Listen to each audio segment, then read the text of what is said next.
يطبق القانون في اللقطة الأخيرة. أكيد هذه مباراة ودية لكن القانون واضح، وكان التدخل من طرف الحارس المصري مسعد عوض، كانش موفق في التدخل الاخير، وكيمنح بذلك ضربه جزاء بالنسبه للمنتخب الاولمبي المغربي في فرصه من اجل تسجيل الهدف الثاني.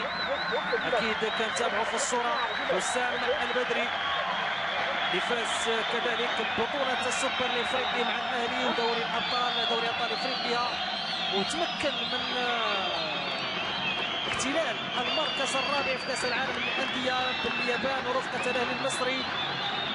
مدرب فاز ب 23 بطوله على مستوى الدوري المصري والكاس والسوبر، ولكن حصيله غنيه عن كل تعليق بالنسبه لهذا الاسم الذي يعول عليه، يعطى اضافه كبيره بالنسبه للاولمبي المصري. اذا غنتابعوا في الوقت اللي غيكون هناك تغيير دخول حسن الشهيب حدود الدقيقة 29. إذا تغيير بالنسبة للمنتخب الوطني، والمنتخب الأولمبي المصري سيكمل المباراة منقوص من لاعب أكيد غيكون له تأثير على مستوى أداء المنتخب الأولمبي المصري، لكن كنعرفوا يعني النفسية ديال اللاعبين المصريين، لكن بإمكانهم يعني تجاوز هذا المعطى وتحقيق نتيجة إيجابية في هذه المقابلة. لكن الأمر ما غيكونش سهل بالنسبة للمنتخب المصري. فرصة